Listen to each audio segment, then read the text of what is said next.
Morning. So welcome to part 2 of my teaching myself how to crochet or how to crochet corner to corner or C2C. So I just got back from a bike ride. I got mascara and everything. I'm kind of a mess. But anyways, I am getting ready to go up to the library so I can print off Tanya's color graph so that I can make myself a dishcloth. Oh, I just remembered though I have to pick out yarn for that. I have not picked out yarn. I don't think I have colors that are gonna work very well together, but let's see what I have. All right, so I've got some Lion Brand 24/7 cotton in here. This is what I like to use anytime I make dishcloths. So the only problem is like these colors that I have here are not super, I mean, they're pretty. They're very pretty together. I just don't know how well they will go together for the dishcloth design. But I have another tote of cotton. I don't think I have the color that I need, but I'm going to walk over to my cabin and see if I can find some different colors in this. Over to the cabin. I don't think you guys have seen the inside of my cabin since we came back with all of our furniture from Kansas, but there it is.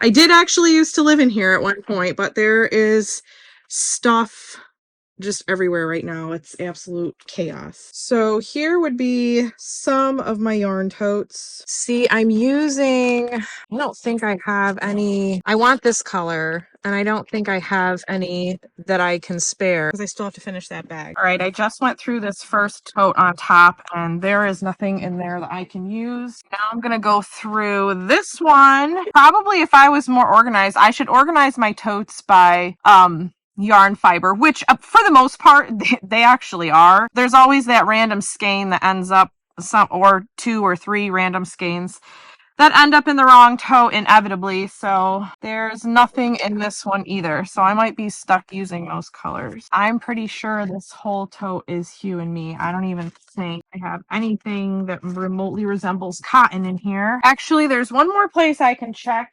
in the camper. I'm not super hopeful about that one either, but I'm gonna give it a try. Okay, so I do have some options. So you probably can't even see with this crappy light, but I think I already have, no, this is a different shade. So these are the 3 colors I have in here that I can find. Oh, and this one. You know what? Okay, actually, we might be able to make something work. Okay, so this is what we've got. I kind of like these 3 shades together. I think that would work, actually. That would work nicely. Or what else can we do here? Oh, I forgot I had this color. This green too. I could do something like that. How do I see, I like the outline of that heart that's in white. I'd like to put these 2 together, but what am I going to outline the heart with? I feel like none of these really work. This is a little more, no. Yeah, I think I'm going to stick with probably, what if I did? I really just need a white. A white would be nice, but that's not going to happen. I could also do 2 colors too, right? I don't need to do 3 because the outline could be its own color. And you've got the outside of the dishcloth and then the inside of the heart. Those could both be the same color. So I could potentially do this. I have more of this. So I could do the main portion of the dishcloth in this and then outline the heart in this. That would work too. This would also be pretty. Decisions. So it's down to these 2 choices for me. If I'm just going to do the 2 colors, I like that idea a little better. Does that defeat the purpose of learning how to work with colors in C2C? I mean, technically I'm still working with colors, just only 2 instead of 3. Maybe I should stick with 3 just to be like, how bad would this look together? Or even, so main part of the dishcloth, outline and the heart, or the outline and the heart. Sorry, it's not focusing. Because I feel like whatever one I choose, y'all are going to be in the comments saying you wished I had done the other one. So I'm going to make my husband choose so you guys can't be mad at me. All right, babe, which color combo do you like the best? Of course I like blues. I don't have a preference. Honestly, to see something like a color.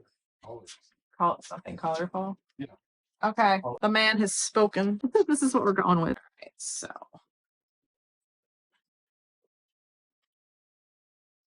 What are you doing?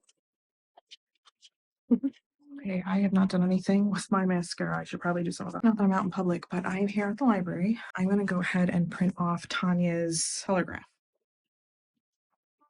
May I just use your computer so I can print something off? Yes, if you use the laptop. Yeah, that's the one they were. Direct. Okay, perfect. All right, thank you.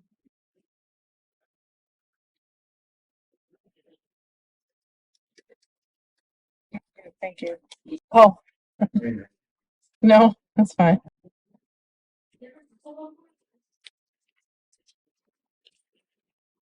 Oh, so it is the next day. I did not start this C2C project yesterday because I did not have the time. But I do have the printables here that I got from Tanya's website. So I did not know this at first. Now I'm just showing you the backs of the pages because I want to respect Tanya's property. But this is actually a free download on her website. This whole pattern, you get 5 pages. And there is a color graph page. If you can kind of see through there, there's a color graph page. So when you sign up for Tanya's newsletter, which I highly recommend you do, I subscribe to a few other crochet designers and her newsletters are some of my favorites. But one of the perks about being a newsletter subscriber, again, it's totally free, is that you have access to her freebie library, which has so many awesome things in it. So you want access to her freebie library, you can get free little patterns like this as free downloads. It's an awesome, awesome perk. Definitely head to her website and sign up. All right, so this, I kind of feel like I already forgot how to do C2C. I feel like I need a refresher. It's not something that comes super naturally to me, which is wild, but anyways, here's the colors that I chose. And Tanya says we need a 5mm hook, but I think I'm going to go with my 4mm hook. I tend to have loose tension, and I find that usually going down a hook size, or actually in this case, I'm going down 2 hook sizes because there's the G plus hook in between the G and the H, or the 4mm and the 5mm. But anyway, I normally use a 4mm when I work with the 24/7 cotton. Okay, kind of nervous to start this. All right, so this is going to be the first color that I do. All right, well, here we go. So first of all, I have to chain 6. You see me? 1, 2, 3, 4, right? Yeah.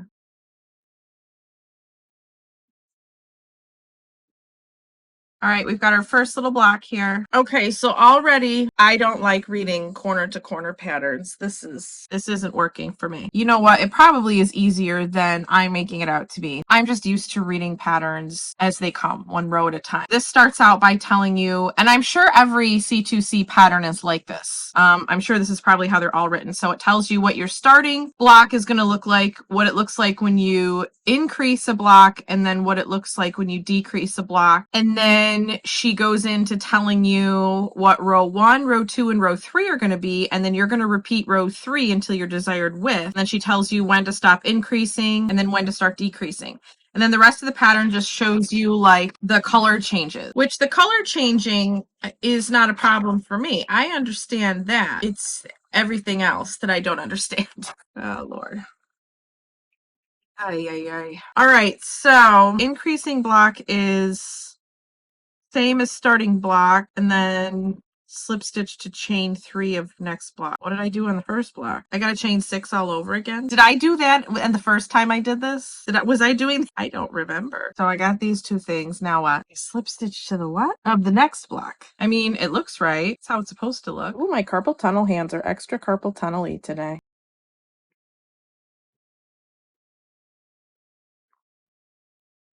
Okay, all right. It's looking like it's supposed to. Now what do I do? 4 more rows in this color, and then I'm going to add...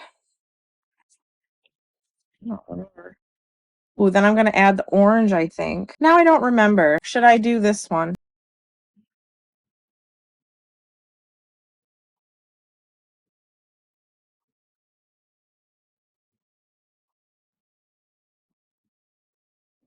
All right, so I've gotten up to 7 rows, and now it is time to start working on some color changes. However, I do actually want to check out Tanya's color changing tutorial. She does have a video on how to change colors in C2C, so I want to take a minute and watch that just to make sure that changing colors in C2C is not any different than doing like tapestry crochet. I'm assuming it's the same, but I'm going to go watch her tutorial really quick just to make sure.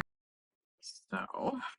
All right, so I am on Tanya's blog now, and I'm glad I checked it out because I need to use bobbins, and I honestly despise using bobbins. I don't even own bobbins, so I'm gonna have to improvise. I know what I'm gonna do though. I learned a trick from Daisy Farm Crafts. I will link their blog post below where I learned this trick from, is to take baggies. So you're going to ball up the yarn and then put them in little baggies and close the baggies and then just, pull the yarn out of one of the corners. So that's how I'm going to have to do this. Also, I am so sorry for all the lawnmower noise. I love that I get my lawn mowed and I don't have to think about it. It's highly inconvenient when I'm trying to film.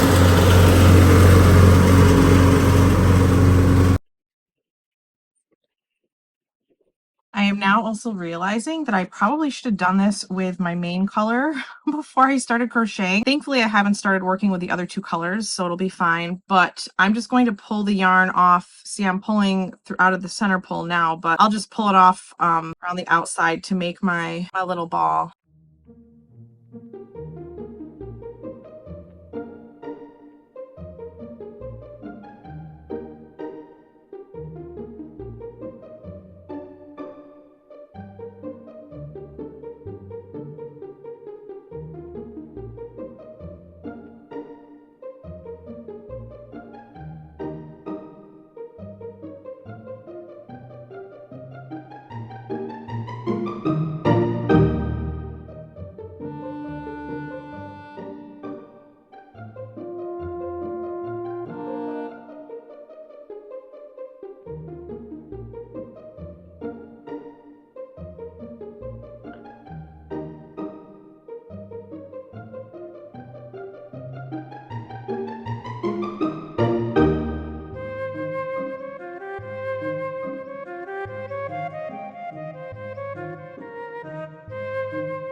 All right, so how you do this is take a baggie. Maybe you already know this trick, but when I read it on Daisy Farm Crafts blog, I thought it was genius. You take your baggie, take your yarn into the baggie, leave this out, and then you're just gonna, now, see that?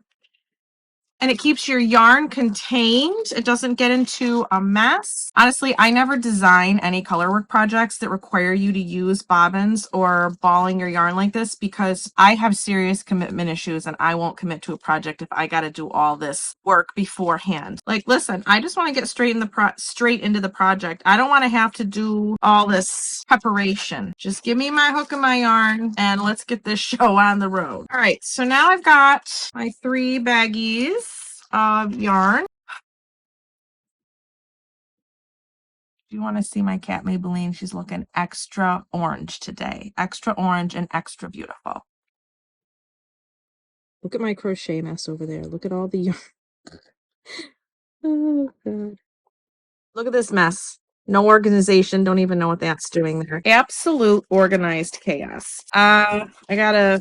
So we're not doing anything with that page right now. All right, so now I'm ready to begin my first row of changing colors. Now, changing the color itself is the same as if I was doing like tapestry crochet or something like that. So there's nothing new to learn there, thank goodness. All right, where did my pattern go? You gotta be kidding me. What did I do with it? It's already trying to like wait out the lawnmower. So I'm doing what? So I gotta do the increasing block. I'm supposed to change color there. Okay, so we've got our first little color in my baggie. All right, I have to pull this last stitch out because I was supposed to change color there. Right now I'm going to get my other little ball of pink yarn because my last block on this side has to be done in this color. All right, so can you see that? I've got the darker pink in the center and then the lighter pink blocks on the outside is in the main color. Yay, I did my first color changing row. All right, so now I can move on to the next page. My next row of color changes is done. Next row is complete. All right, so according to the instructions, I have 2 more rows to do, and then I'm going to be at the corner. Yeah, so 2 more rows brings me to the corner, and then I'm going to start decreasing. Okay, this is the wrong side of my work, but this is how far I am now. I'm going to do 1 more row, and that is going to be the corner. All right, this is the part I don't like. So I'm getting ready to do my last block.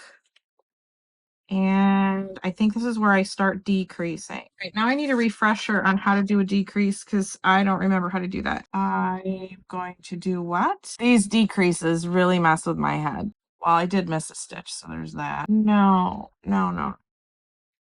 This is not right.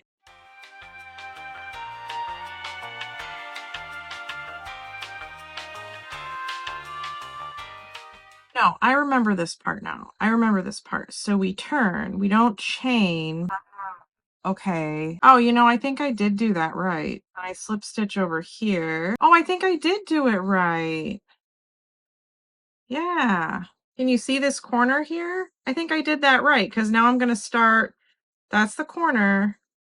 Now we're going to start going back. This is actually where I'm going to stop today. I have 11 more rows to go. How many did I do today? Oh, I did 13. So I'm a little more than halfway done. This is where I'm going to stop today. My brain has had enough of this. So we're going to come back to it tomorrow. I'll see you all tomorrow.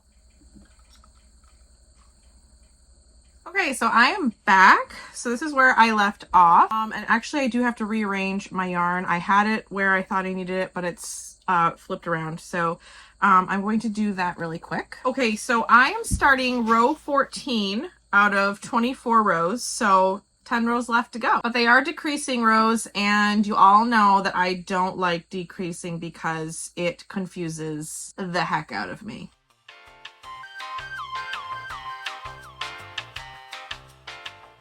All right, so now I'm getting down to the last 3 blocks of this row, and I'm gonna have to decrease, and hopefully I don't screw it up. All right, so I'm come to the end of this row. I have not put on my decreasing block yet. I have to read the directions again because I don't remember. All right, so, okay, this actually looks like a corner. It looks like this was a successful decrease. All right, I don't know if you can see that. I've got my corner up here and my corner down here. So, oh yeah, you can see that. All right, let me turn this and I'm going to show you. You can actually start to see the heart shape. All right, so this is what I've got so far. So you can see the first half of the heart over on this side. We're getting there. I'm actually doing it. I'm impressed with myself. Row 15 is done. Okay, I think I did something wrong. I definitely did something wrong because this square here should not be here. I don't know. Okay, so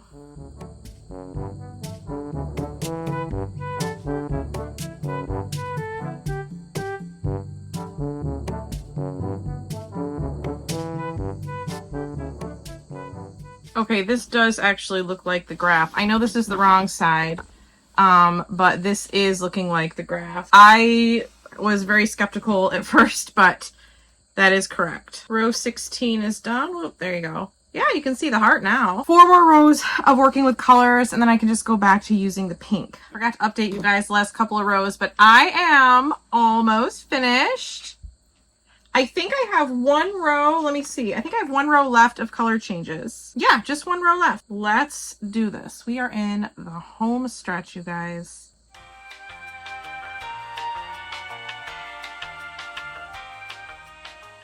All right, color work portion is done. I'll give you a better look here in a second. I just want to cut off all of these colors that I'm not using. And there she is. So now I only have 4 more rows to put on, and they're all in this color.